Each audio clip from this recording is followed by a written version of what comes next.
My name's Carole Woods. I live in Lancaster, or I should live in Lancaster. Currently I live like Anne Frank. This is England in the 21st century. My case as a whistleblower began 10 years ago when I was a social worker for Lancashire County Council. My whistleblowing was in regard to the illegal land seizure leading to the illegal eviction of tenants on the site known as Fulfils Community School, a site of 134 acres of land in Blackpool, which I did not know but was earmarked as part of the casino development. The fraud involved in that land seizure by Lancashire County Council was led in part by Sherry Blair, who was their legal representative, telling them they could tell the tenants, for example, they have no tenants' rights and could be evicted from their homes forthwith. I warned that serious events would take place if Lancashire County Council did not halt the way they were expelling people from their homes. Sheila Bridge was murdered as a result of actions taken by the county. That is, in anybody's language, corporate manslaughter.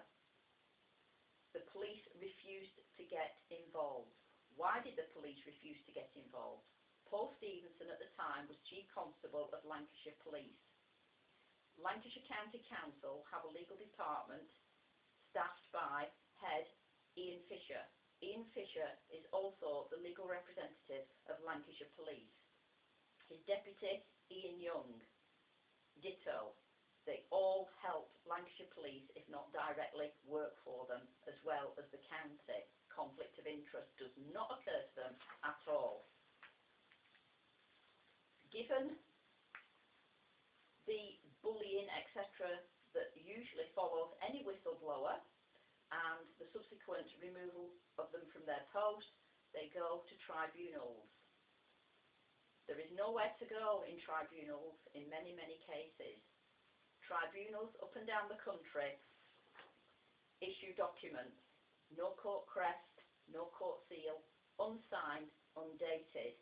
They hold massive cases involving many people over many, many days, and all at public expense, and they are all meaningless. They are not entered into the public registers. They have never legally been heard, but the public pay for it. That is use of public monies for private purposes. It all fulfills the criteria for a Watergate scandal type in England. Cost documents are produced.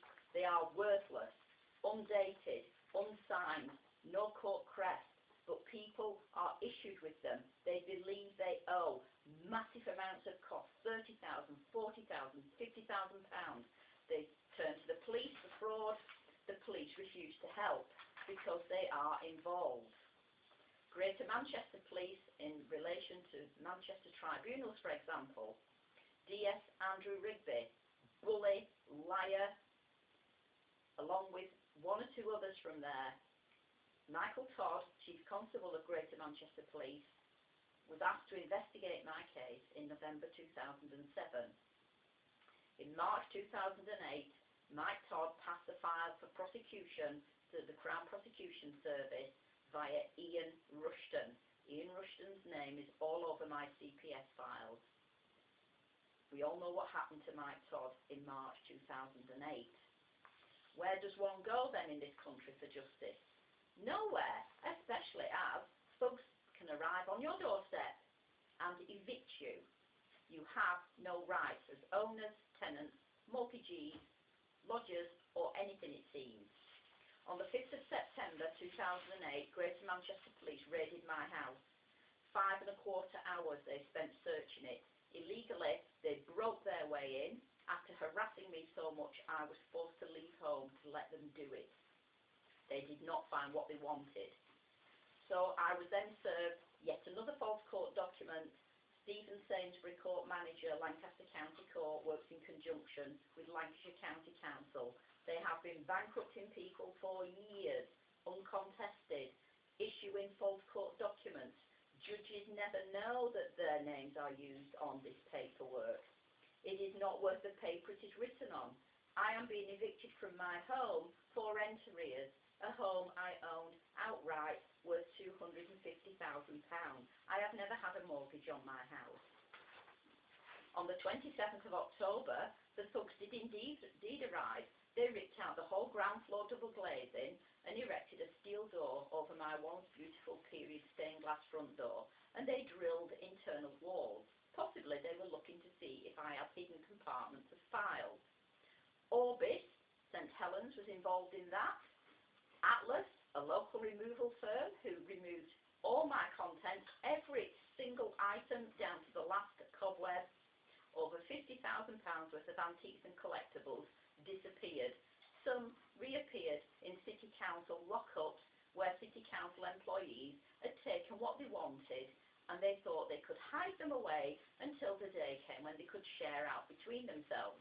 That day has not yet arrived. It is nearly 2 years ago. That day will not arrive. I want assistance to help me go home, reclaim my house, reclaim my belongings, and put a stop to all this kind of behaviour. A man appeared with Greater Manchester Police on the 5th of September and again on the 27th of October 08, purporting to be a bailiff from Lancaster County Court. He was a D. Simmons. D. Simmons also impersonates a lawyer from Newcastle. D. Simmons is a dimwit, nothing else. Make no mistake, none of these people are legal. None of these documents are legal. Everything is Scotch-mist. Everything is bogus. And that is why it is so difficult to fight these people. Given Sherry Blair's involvement, Falconer refused to help with the court corruption. John Reed refused to help. Goldsmith refused to help. When Baroness Scotland took up post, I pursued private prosecutions. There was no way else of dealing with this. In July 2009, I was given consent to proceed private prosecutions against all these thugs of the state on my own. Attempted murder, fraud, extortion, perjury, organised crime. I was dealing with it on my own. This letter came from Baroness Scotland's legal advisor, Richard Brown. It is not the letter he sent me. The letter he sent me was intercepted, photocopied, relevant parts deleted, and Ian Young has typed on it his own message. It is drivel. He can only ever produce drivel, clearly identifiable. This is Cumbrian Properties advertising my once lovely home for sale. David Carter apparently bought it from me in 2005. I have no recollection of ever selling it to David Carter at Cumbrian Properties. Apparently, a lady called Anna Judith Pirelli purchased the house. She didn't purchase the house because it was never for sale. And the insolvency, individual insolvency, months and months and months, I am not bankrupt and never have been known to be bankrupt in any court anywhere in England or Wales. However, the records do change depending on who is investigating and who is accessing secure systems to alter and delete data. This is another false document that led to the supposed bankruptcy. The appointment by the Secretary of State, then Alistair Darling, of a trustee, James Richard Duckworth. It is complete junk. This is nothing more than something somebody put together with a John Bull printing outfit. I was supposed to accept and believe all that. I will not have been the first person that stunt has been pulled on. Lancaster County Court, Stephen Sainsbury, Bernadette Gregson again. This is a false court document. It is a warrant for my immediate arrest and committal to Risley Prison, closed apparently in 1998 for women anyway, but I am going in 2004. Unless I go to court and give them what they want. They didn't get what they wanted. I've had many. Another false warrant for my immediate arrest on another date with a bogus judge in a bogus court. This court hearing never took place. This year, since January, I have been arrested 8 times by Lancashire Police and the London Metropolitan Police. I went to live in Harrow runner to get away from Lancashire. Prior to that, I had tried to live abroad. These people have very long arms. The casino development has a great many bitter people who were hoping to take a slice of the action and who resent me because they didn't get the casino. Other Greater Manchester police were involved because they didn't get the casino either. However, they were involved because Detective Sergeant Andrew Rigby was one officer who started to investigate my case in 2004 and the link to the corruption and fraud of Manchester tribunals. Rigby was soon bought off. That net widened to include others, and as I've already said, we know what happened in 2007 when Mike Todd began to investigate his officers under Regulation 9, which is the accepting of bribes from officers. A solicitor's firm involved in this, Susan Mayers of Newcastle. Susan Mayers knows nothing whatsoever about this case, but her secretary or somebody is passing letterheaded paper to such as Ian Young to type his own junk on and serve on me to make me believe something that isn't true. Pamela Carr, the secretary of Susan Mayers, is also known as Detective Sergeant Dent of Morpeth Police.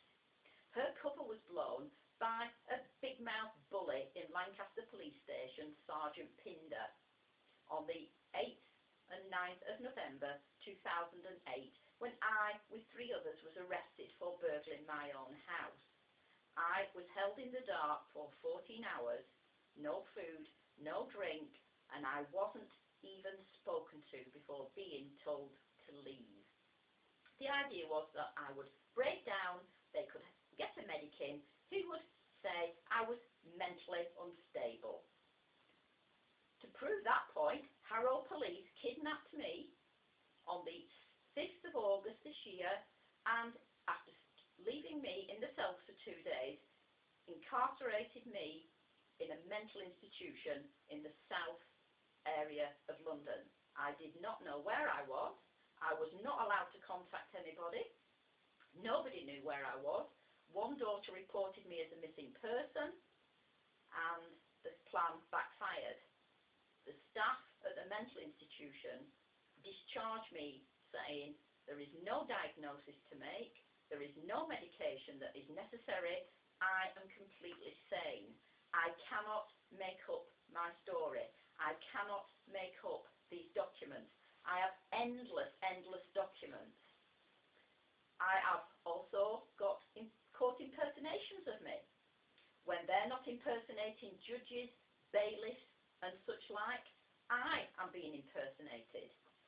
Court service email to me from Jane Reeves. I can confirm that District Judge Lomax sat on the case of Carole Woods, 23rd of October 2008, Liverpool Magistrates Court. I have never been in Liverpool Magistrates Court. I was impersonated by Anna Judith Pirelli, who is also the lover of Janet Woodall, who is also known as Tracy Kennedy, Lancashire Police. Everybody in this has an alias except me. This is what you get. It's what you see.